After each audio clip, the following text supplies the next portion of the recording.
Hi students, welcome back. तो आज हम डिस्कस करेंगे फरवरी 26 के शिफ्ट 2 के फिजिक्स पेपर को। और इसमें बिफोर वी गेट स्टार्टेड आपसे दो बातें हम शेयर कर लेते हैं। एक तो ये, हमारी ये पूरी कोशिश रहती है कि हमारे वीडियो का जो लेंथ है वो कम से कम रहे, ताकि आप इसको एक बार दो बार जितनी बार भी आपको रिक्वायरमेंट हो आप देख सकते हैं। हो सकता है अभी रिक्वायरमेंट महसूस ना हो, लेकिन आगे चल के कुछ दिनों बाद में जैसे ही आप मार्च के सेकंड वाले अटेम्प्ट के लिए अप्रोच करने लगेंगे तो ये छोटे वाले वीडियोस जो रहते हैं बड़े हेल्पफुल हो जाते हैं, आप इनको देख सकते हैं। इस वीडियो के अंदर हम सारे क्वेश्चंस को डिस्कस करते हैं, तो हम उनको वर्बली पूरा एक्सप्लेन करते हैं कि क्वेश्चन को सॉल्व कैसे करना है। तीसरी बात, इसके अंदर सारे आंसर सारे क्वेश्चंस के हम प्रोवाइड कर देते हैं, इंडिकेट कर देते हैं, ताकि अगर आप खुद सॉल्व करना चाहें तो आपको पता रहे करेक्ट आंसर क्या है। तो चलिए आगे बढ़ते हैं। तो यूनिट्स एंड डायमेंशन से चालू करते हैं। एक ही क्वेश्चन आया है शिफ्ट 2 के अंदर 26 को। पूछा क्या गया है वही कि डायमेंशन क्या है for this C by V formula, या जो एक रिलेशन गिवन है C by V। C is the capacitance, V is the potential difference। तो याद करिए capacitance is Q by V। तो एसेंशियली आपको डायमेंशन निकालना है Q by V स्क्वायर का। तो Q का स्ट्रेट फॉरवर्ड है, आप I equals to dQ by dt use करके देख पाएंगे कि Q का जो डायमेंशन है that is ampere times T और AT। एज फार एज जहाँ तक पोटेंशियल डिफरेंस V की बात रहती है, पोटेंशियल डिफरेंस के लिए आप उसकी डेफिनेशन को रिकॉल कर लें कि work done per unit charge is the potential difference. तो work done divided by charge, तो वहां से आप इसको V का डायमेंशन भी निकाल सकते हैं। आगे बढ़ते हैं काइनेमेटिक्स में। काइनेमेटिक्स में दो सवाल हैं। पहला सवाल मोशन को लेके है, सिंपल स्ट्रेट फॉरवर्ड है। दूसरा जो सवाल है वो प्रोजेक्टाइल को लेके है। सो वंस अगेन, पहला जो सवाल है मोशन अलोंग वन डायरेक्शन है जिसके अंदर कांस्टेंट एक्सेलरेशन इन्वॉल्व है। दूसरा जो है वो टू डायमेंशनल मोशन है, प्रोजेक्टाइल का है। तो पहले पे द्वारा जाते हैं। पहले में क्या कहा गया है कि एक पार्टिकल है, एक बॉडी है जो T1 टाइम के लिए स्टार्टिंग फ्रॉम रेस्ट से स्टार्ट होती है और कांस्टेंट एक्सेलरेशन a1 पे मूव करती है फॉर दैट ड्यूरेशन T1। उसके बाद में वो सर्टेन वेलोसिटी पहुंचती होगी भी, वहां से वो डिसेलरेट करती है एट द रेट a2 और T2 टाइम में दोबारा से रेस्ट पे आ जाती है। और उनका रेशियो पूछा है T1 by T2 का रेशियो क्या होगा in terms of ratio of A1 and A2। तो इसमें फटाफट से रिकॉल कर लेते हैं कि भाई V जो बीच की जो कड़ी है, दोनों पार्ट्स के बीच में क्या कड़ी है, क्या ज्वाइन क्या कर रहा है दोनों पार्ट्स को, कि एक ही कॉमन चीज है दैट इज द वेलोसिटी। पहले सेगमेंट में 0 से V तक पहुंचा, फिर अब दूसरे सेगमेंट में V से 0 पे आ रहा है। तो V is equals to AT आप यूज करेंगे तो आप फटाफट देखेंगे कि A1 T1 is equals to A2 T2। वहां से आपका T1 by T2 निकल जाएगा। दूसरा जो क्वेश्चन है ये एक स्टैंडर्ड क्वेश्चंस में से है कि प्रोजेक्टाइल की ट्रेजेक्टरी गिवन है y is equals to alpha x plus beta x square. और पूछा क्या गया है कि अल्फा प्लस बीटा क्या होगा, किसके टर्म्स में, u initial velocity, theta angle of projection and the gravitational acceleration g, इनके टर्म्स में अल्फा प्लस बीटा क्या होगा। दो तरीके से देख सकते हैं। किसी आपको अगर इसकी इक्वेशन याद होगी प्रोजेक्टाइल की ट्रेजेक्टरी की, तो आप फट से पहचान जाएंगे कि ये जो पैराबोलिक इक्वेशन है ये आपकी वो रेजोनेट करती है y is equals to x tan theta minus g by 2 u square cosine square theta x square. तो उससे आप कंपेयर करके अल्फा प्लस बीटा निकाल सकते हैं। दूसरा एक तरीका क्या है कि इसमें आपको y ट्रेजेक्टरी गिवन है तो आपको स्लोप के टर्म्स में आप कैसे उसको रिलेट करेंगे कि dy by dx at x equals to 0 is alpha. और जो रेंज है, रेंज कैसे निकालेंगे कि when is y equals to 0 at x equals to 0 and at x equals to minus alpha by beta. और रेंज का आपको फॉर्मूला वैसे ही पता रहता है 2u square sine theta cosine theta divided by g, वैसे भी आप निकाल सकते हैं। एनीवे किसी भी तरीके से निकालिए, ये simple and straight forward question है। फोर्स एंड मोशन पे चलते हैं। पहले केस में दो मैसेस हैं, एक अलोंग सर्टेन डायरेक्शन मूव कर रहे हैं, एक एक्सटर्नल फोर्स गिवन है और वन ऑफ द मैसेस, अब ये रिजिडली ज्वाइन नहीं है, एक स्प्रिंग से ज्वाइन है, तो एक मास का एक्सेलरेशन गिवन है और पूछा गया है दूसरे मास का एक्सेलरेशन क्या होगा जिस पे कि फोर्स लग रहा है। तो कैसे अप्रोच करेंगे?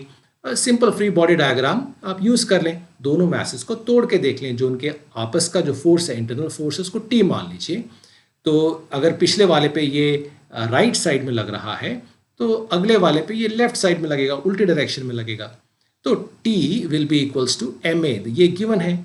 और आगे वाले के लिए इक्वेशन क्या है? F minus T is equals to M A dash. आप ए डैश निकालना चाह रहे हैं, सॉल्व कर लीजिए, आपका ये सिंपली आंसर आ जाएगा।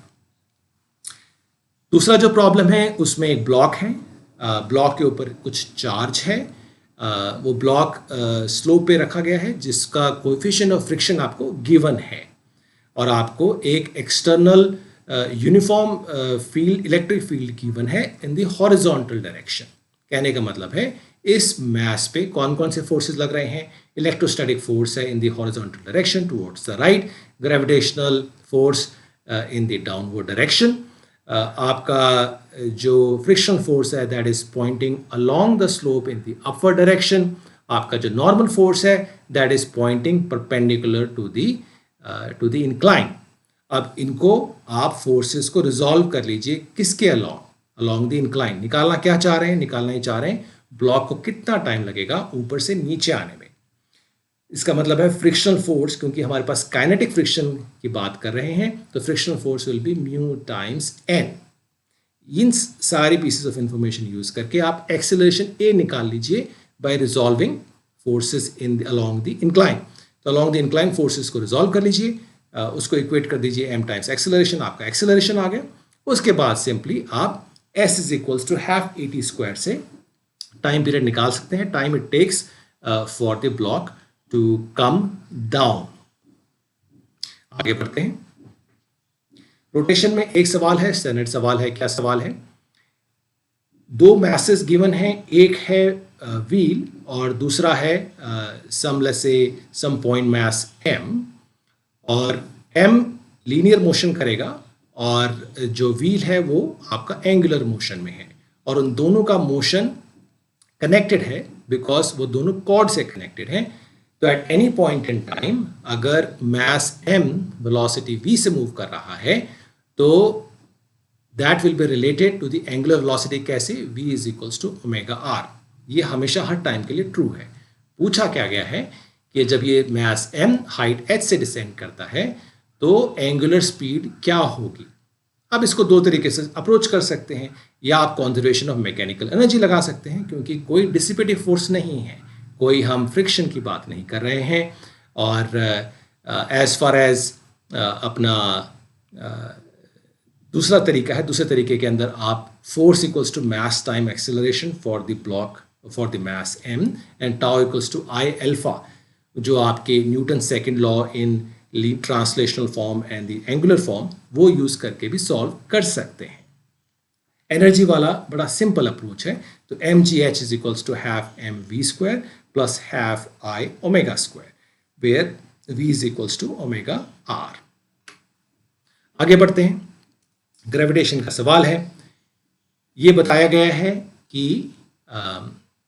एक अर्थ के बाहर at a certain height 3200 kilometres above the earth surface जो ग्रेविटेशनल फील्ड है ड्यू टू अर्थ, उतना ही ग्रेविटेशनल फील्ड है at a depth alpha below this earth surface. अच्छा, और पूछा क्या गया है कि अगर आप अल्फा बाय बीटा को सिंपलेस्ट फॉर्म में लिखें, अल्फा और बीटा देख लीजिए कौन कौन से डिस्टेंसेस हैं। अल्फा तो डेप्थ हो गई, beta is r minus alpha, r is the earth's radius. तो आप essentially alpha divided by r minus alpha determine करना चाहते हैं। तो कैसे करेंगे? आप इसमें याद रखें कि बाहर वाले पॉइंट के लिए gravitational field is gm divided by radius of earth plus that plus the height 3200 kilometres का स्क्वायर। अंदर कितना हो जाएगा? gm बाय अर्थ के रेडियस का cube times r which is beta in this case. तो उससे आप बीटा निकाल लीजिए और फिर ये ध्यान दीजिए कि alpha plus beta is r। ये सारे ये दो रिलेशंस यूज करके आप अल्फा बाई बीटा निकाल सकते हैं। सिंपलेस्ट फॉर्म में निकालेंगे तो आपका न्यूमरेटर 5 आएगा। आगे बढ़ते हैं, इलास्टिसिटी का प्रॉब्लम है। क्या गिवन है? वायर है, लेंथ, उस वायर की लेंथ गिवन है व्हेन, जब वायर टेंशन T1 में है, तो मतलब free length, natural length L plus some extension, that is वो गिवन है एस L1 जब टेंशन T1 है। सिमिलरली जब टेंशन T2 है तो उसकी टोटल लेंथ L2 गिवन है। उस सिंपली आप stress is equals to the elastic modulus time strain use करके सॉल्व कर सकते हैं। अब इसमें कैसे सॉल्व करेंगे? स्ट्रेस हो जाएगा tension T divided by cross sectional area A। अब A तो गिवन नहीं है लेकिन रिक्वायर्ड भी नहीं है, क्योंकि दो इक्वेशन रहेंगे, दोनों में कैंसिल आउट हो जाएगा। सो T by A will be equals to the elastic modulus, let's say Y, time strain. Strain कितना है? L1 माइनस फ्री लेंथ और natural length L divided by natural length that is L। ऐसे ही आप T1 के लिए लिखेंगे, ऐसे ही T2 के लिए लिखेंगे। दोनों रिलेशंस को, दोनों इक्वेशंस को डिवाइड कर देंगे तो आपकी सिंपल इक्वेशन आ जाएगी in only one variable, that will B natural length L। Solve करेंगे तो आपका एक्सप्रेशन आ जाएगा। आगे बढ़ते हैं, एसएचएम में 4 सवाल पूछे गए हैं। पहला जो क्वेश्चन है उसके अंदर आपको वेलोसिटी और पोजीशन ग्राफ पूछा गया है किसी बॉडी का जो कि एसएचएम के अंदर है, मतलब विच इज जो सिंपल हार्मोनिक मोशन कर रही है या अंडरगो कर रही है। तो वेलोसिटी और पोजीशन ग्राफ कैसा होगा? अब इसमें टाइम कहीं इन्वॉल्व नहीं है, तो आप रिलेशन से रिकॉल करिए, x is equals to a sine omega T plus five, और आपकी वेलोसिटी रहती है a omega times cosine of omega T plus five. अब आपको टाइम वाला एलिमेंट एलिमिनेट करना है। कैसे करेंगे? दोनों इक्वेशंस को स्क्वायर करिए और फिर ऐड कर दीजिए, तो आपका sine square omega T plus five plus cosine square omega T plus five, वो टर्म 1 हो जाएगा और आपकी इक्वेशन आ जाएगी v स्क्वायर और x स्क्वायर के बीच में। और उसका फॉर्म जो रहेगा इलिप्स वाला फॉर्म रहेगा, X square by A square plus Y square upon B square equals to 1, जो कि हमें बताता है कि ये जो रिलेशन, जो ग्राफ रहेगा वो इलिप्स रहेगा। आगे बढ़ते हैं। आगे में क्या गिवन है? एक सेकंड्स पेंडुलम गिवन है, कहा गया है कि has a time period of 1 second. तो दैट इज़ नॉट ट्रू, क्योंकि जो सेकंड्स पेंडुलम है उसका टाइम पीरियड 2 सेकेंड्स रहता है। और स्टेटमेंट 1 ट्रू है, स्टेटमेंट 1 फॉल्स है, स्टेटमेंट 2 करेक्ट है, ठीक है। स्टेटमेंट 2 क्या कहती है कि ये 1 सेकेंड लगता है दो एक्सट्रीम पोजीशंस के बीच में मूव करने में। तो यहाँ से यहाँ जाएगा 1 सेकेंड, फिर वापस आएगा अनदर सेकेंड। तो बिल्कुल ठीक है सेकेंड पेंडुलम के लिए और सेकेंड्स पेंडुलम के लिए। आगे बढ़ते हैं। गिवन है एक पार्टिकल है जो एसएचएम परफॉर्म कर रहा है, सिंपल हार्मोनिक मोशन परफॉर्म कर रहा है। तो अगर वो आगे बढ़ते हैं, एक पार्टिकल है जो एसएचएम एग्जीक्यूट कर रहा है। पूछा यह गया है कि मीन पोजीशन से कितने डिस्टेंस पे उसकी वेलोसिटी आधी हो जाएगी। मीन पोजीशन से कितनी दूरी पे उसकी वेलोसिटी आधी हो जाएगी। तो वेलोसिटी क्या रहता है? v is equals to v maximum times let's say cosine of omega T. तो अगर v is equals to maximum by 2, तो v0 by 2 is equals to आपका the v maximum into cosine of omega t. Cosine of omega t आ गया 1/2। तो कहने का मतलब है आपका साइन जो हो गया, sine of omega T corresponding for at that time कितना हो गया आपका स्क्वायर रूट 3/2। तो अगर साइन ओमेगा टी आपका स्क्वायर रूट 3/2 है तो पोजीशन कितनी हो गई? a sine of omega T, तो a into square root of 3/2। आगे बढ़ते हैं। नेक्स्ट क्वेश्चन में है एक ऑब्जेक्ट है जो ऑसिलेट कर रहा है अंडर सिंपल हार्मोनिक मोशन। तो जब मीन पोजीशन से चालू होता है, अगर मीन पोजीशन से अगर आप उसका टाइम काउंट करते हैं तो 5/8 total distance, 5/8 of total distance in one oscillation. One oscillation में टोटल डिस्टेंस कितना है? 4a है, उसका 5/8। 5/8 कितना हो गया? आपका हो गया 2a plus a/2, 2a plus a/2 कर लीजिएगा। 5/8 into 4a will be 5/2a। तो कहने का मतलब है आपका 2a प्लस a/2। तो 2a मतलब आधा डिस्टेंस कवर नहीं करने कितना टाइम लगेगा? t/2। और फिर a/2 के लिए कितना टाइम लगेगा? जस्ट लाइक हमने पहले वाले प्रॉब्लम में सॉल्व किया है, यहाँ पर भी नॉट पहले वाले में, लेकिन simply x is equals to a sine of omega T. तो अगर x इज a बाई 2 तो आपका ओमेगा टी जो है साइन ओमेगा टी है, दैट विल बी 1/2। सो आपका 30 डिग्रीज, तो आपका π/6। तो आप वहाँ से t निकाल सकते हैं कि मीन पोजीशन से उसको a/2 डिस्टेंस से पहुँचने में कितना टाइम लगता है। उसमें फिर t/2 ऐड कर देंगे तो जो रिलेशन आएगा उसमें देखेंगे कि अल्फा 7 है। आगे बढ़ते हैं। गिवन है 2 ट्यूनिंग फॉक्स हैं, उनमें से एक की फ्रीक्वेंसी गिवन है, दूसरे की अननोन है। दोनों 5 बीट्स प्रोड्यूस करती हैं। अब जो अननोन है वो हो सकता है 345 है या 335 है। तो हमें एक पीस ऑफ इंफॉर्मेशन और चाहिए पता लगाने के लिए कि सेकंड वाले की कितनी है। तो सेकंड इंफॉर्मेशन क्या गिवन है कि सेकंड वाली फॉर्क को जब फाइल करते हैं, फाइल मतलब उसको घींच देते हैं, मतलब उसका मास कम कर देते हैं, मतलब उसकी फ्रीक्वेंसी बढ़ा देते हैं, तो वो 2 बीट्स ही प्रोड्यूस करते हैं। तो 5 से 2 रह गई, राइट। अगर वो अपनी उसकी फ्रीक्वेंसी अगर दूसरे अननोन वाली ज़्यादा रहती, तो अगर फाइल करने के बाद में वो और बढ़ जाती, तो बीट्स बढ़ जाती। अब बीट्स कम हो रही हैं, इसका मतलब है अननोन वाली कम है, कम थी। तो इसका मतलब हुआ कि वो 335 हर्ट्ज थी। आगे बढ़ते हैं। गिवन है इंटरनल एनर्जी का एक्सप्रेशन गिवन है, देखने में बड़ा ऑड लगता है। पूछा गया है कि कौन सी गैस हो सकती है, मोनोटॉमिक है, डायटॉमिक है, पॉलीएटॉमिक है।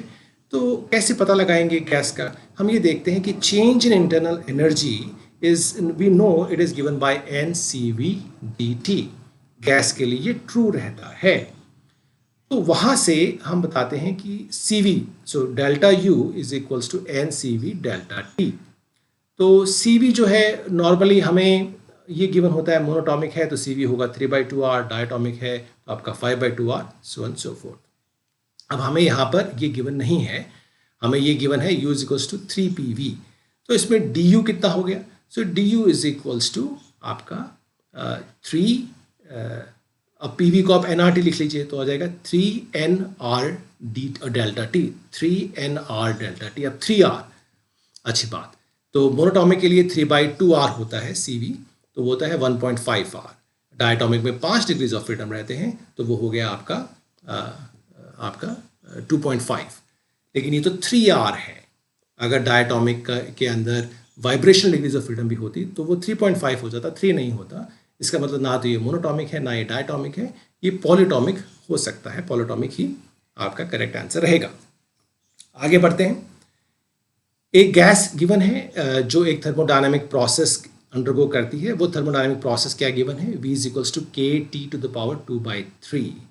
पूछा क्या गया है कि अगर गैस का टेम्परेचर चेंज होता है बाय 90 केल्विन तो वर्क डन कितना होगा, राइट। तो ये हमें निकालना है।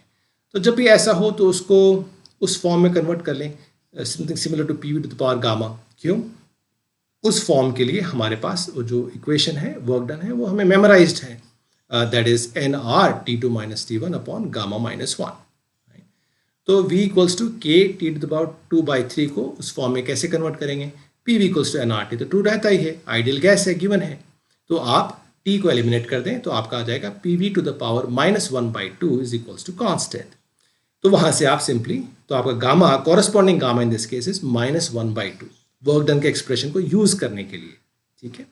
तो मैं एडियाबैटिक प्रोसेस की बात नहीं कर रहा हूँ, मैं उसका सिर्फ रिलेशन यूज़ करने की बात कर रहा हूँ, वर्क डन का।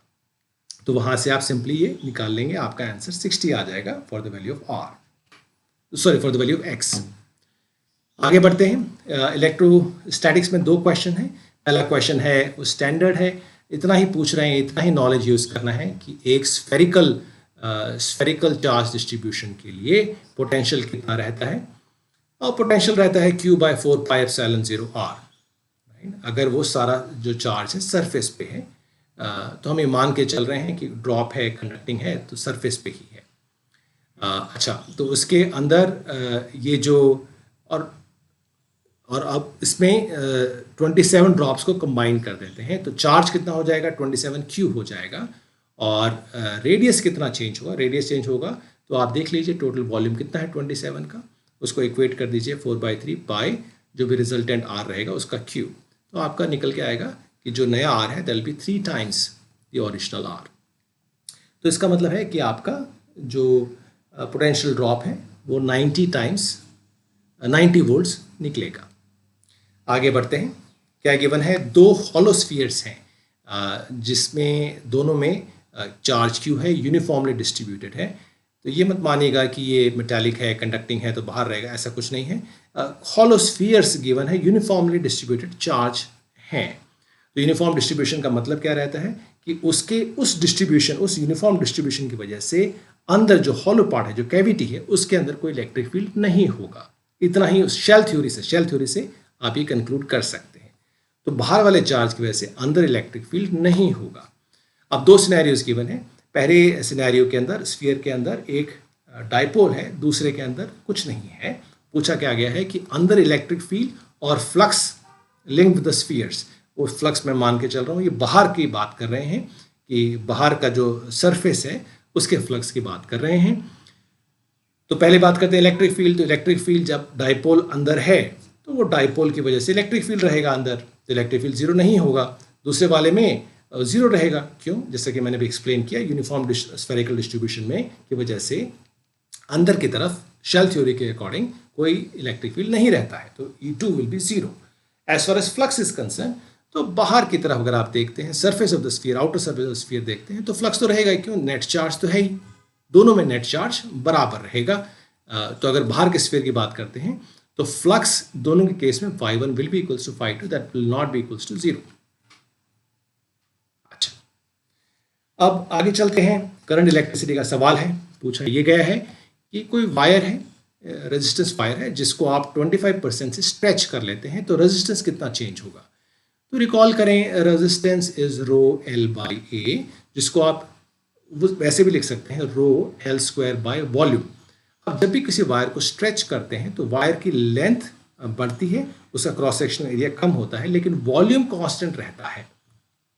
तो रो L स्क्वायर बाई वी वाले फॉर्म के अंदर रो बाई वी कांस्टेंट है, L स्क्वायर चेंज हो रहा है। अब दूसरी बात यह है, ध्यान रखने वाली बात, अगर चेंज सिग्निफिकेंट है in the length, 25% is a very large change, बहुत लार्ज चेंज है, तो अब कोई अप्रॉक्सीमेशन यूज नहीं करनी है। तो आप सिंपली आप उसमें आर डैश जो आपका नया आर हो जाएगा, that will be rho by V times आपका एल प्लस 0.25 एल का स्क्वायर। वहां से चलिए डेल्टा आर निकाल लीजिए और फिर परसेंटेज में आपका 56.25% आ जाएगा। मैग्नेटिक्स का सवाल है, स्टैंडर्ड सवाल है। क्या सवाल है कि एक एरोप्लेन है, उसके अगर आप एरोप्लेन को एक मेटालिक स्ट्रिप की तरह मान लें, वो मेटालिक स्ट्रिप मूव कर रही है हॉरिजॉन्टली मूव कर रही है एट ए सर्टेन स्पीड, और वो मूव कर रही है अर्थ मैग्नेटिक फील्ड में। तो अर्थ मैग्नेटिक फील्ड को यूनिफॉर्म मान सकते हैं। तो यूनिफॉर्म फील्ड है, उसकी इंटेंसिटी गिवन है, फील्ड की डायरेक्शन कहाँ कैसे गिवन है, डायरेक्शन डिप के फॉर्म में गिवन है। एंगल ऑफ डिप क्या रहता है आपका, हॉरिजॉन्टल से कितना एंगल है, हॉरिजॉन्टल से कितना एंगल है बी का, तो उसको अगर आप यूज़ करते हैं तो आप देखेंगे आप इंटरेस्टेड किस में हैं कि जो बी का एक कंपोनेंट होगा अलोंग हॉरिजॉन्टल, एक रहेगा वर्टिकल। तो अगर आप ध्यान दें, अगर आप याद करें कि जो force on a charge Q is given by q v cross B, तो force felt by the electron, जो इलेक्ट्रॉन्स फील करेंगे जो फोर्स, वो होगा E आपका V क्रॉस बी। तो आपका सिर्फ परपेंडिकुलर कंपोनेंट ऑफ बी ही उसमें काम आएगा। तो पहले आप परपेंडिकुलर कंपोनेंट ऑफ बी निकाल लीजिए वर्टिकल डायरेक्शन में मैग्नेटिक फील्ड का, तो आपका फिर आपका जो स्ट्रिप है उसके अक्रॉस EMF आपका आ जाएगा BVL साइन ऑफ 60 डिग्रीज। इसको सॉल्व करेंगे तो आपका 108 मिलीवोल्ट्स आ जाएगा।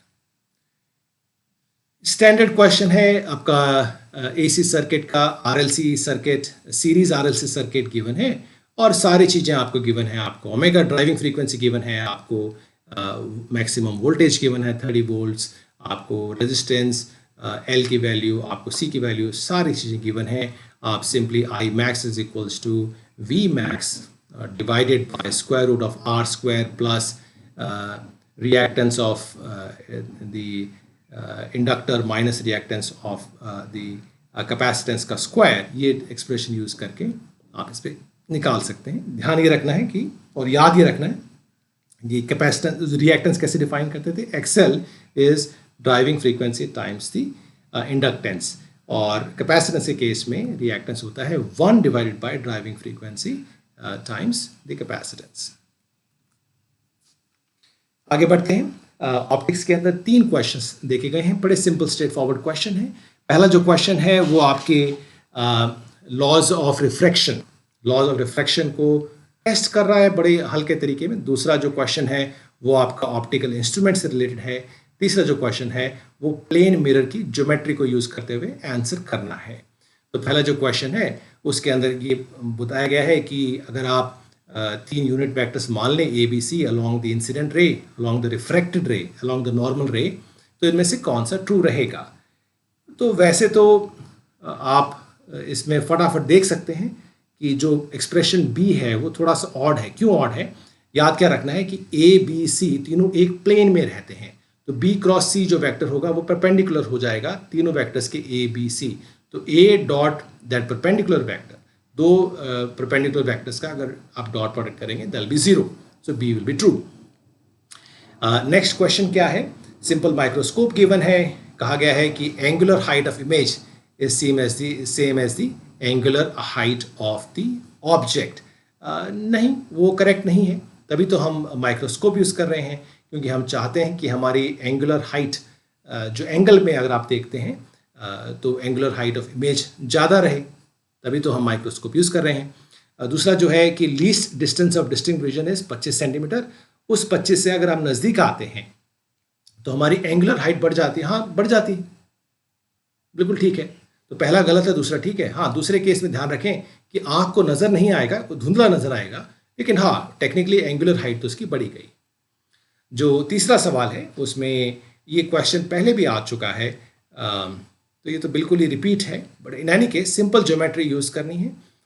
तो इसमें पूछा क्या गया है कि जो एक पर्सन है मूव कर रहा है in parallel to the mirror, plane mirror, और ये पूछा गया है कि वो एक सोर्स ऑफ लाइट को, सोर्स की इमेज को कब तक देख पाएगा। तो अब इमेज का आप उसमें देख लीजिए कि अगर वो इमेज अपने स्क्रीन से, जो पर्सन है स्क्रीन से, मिरर से कहाँ तक उसका रिफ्लेक्शन देख पा रहा है, तो आप सिंपल उसमें law of reflection, that means कि incident angle is equals to angle of reflection, ये यूज़ करके एक्सट्रीम्स ऑफ द मिरर्स के लिए आप ये निकाल सकते हैं। तो 50 ऊपर, 50 नीचे, 50 बीच में, तो 150 सेंटीमीटर्स डिस्टेंस पे ये जो पर्सन है वो सोर्स ऑफ लाइट एस को देख पाएगा। ये मॉडर्न फिजिक्स के क्वेश्चंस हैं, सिंपल स्ट्रेट फॉरवर्ड क्वेश्चंस हैं, तो मैं इनके डेप्थ में नहीं जाऊंगा, लेकिन पहला जो है वो रेडियो एक्टिविटी को लेके है। दूसरा जो क्वेश्चन है, दूसरा क्वेश्चन डिस्कस कर लेते हैं कि एक हाइड्रोजन एटम है जिसके अंदर जो इलेक्ट्रॉन है it goes from n equals to 5 to n equals to 1। तो अब कितने रिकॉइल वेलोसिटी कितनी होगी? तो अगर आपको ये क्लिक नहीं किया तो फटाफट रिकॉल करवा देता हूँ कि जो भी फोटोन निकलेगा, रिकॉल करिए कि as per the Einstein's theory कि जो फोटोन है, फोटोन कैरीज मोमेंटम कितना है आपका, p is equals to h by lambda. तो नाउ अब इसको आप रिकॉल करिए आपके लीनियर मोमेंटम वाले चैप्टर में जो आप करते थे कि initially this system was at rest, बाद में फोटोन निकला है विद दिस मच मोमेंटम। तो जो हाइड्रोजन एटम है रिकॉइल करेगा, क्योंकि सिस्टम का the momentum should not change, क्योंकि बाहर का कोई एक्सटर्नल फोर्स नहीं है। ये सिंपल थ्योरी यूज़ करके आप सॉल्व कर सकते हैं। जो नेक्स्ट वाला है वो स्टैंडर्ड क्वेश्चन है अपने फोटो इलेक्ट्रिक इफेक्ट को लेके, आप इसको सॉल्व कर सकते हैं।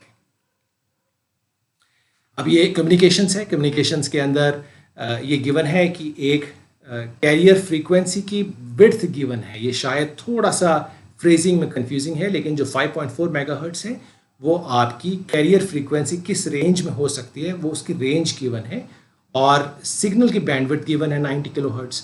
तो सिंपली डिवाइड कर देंगे 5.4 मेगाहर्ट्ज़ को 90 से, तो आपको आइडिया मिल जाएगा कि कितने चैनल्स आप उस बैंडविड्थ में 5.4 मेगाहर्ट्ज़ जो बैंडविड्थ है अवेलेबल फॉर ट्रांसमिशन, उसमें कितने चैनल्स आ सकते हैं। And that summarises the shift to as well. Thank you so much and keep watching. I will see you next time. Thanks, bye.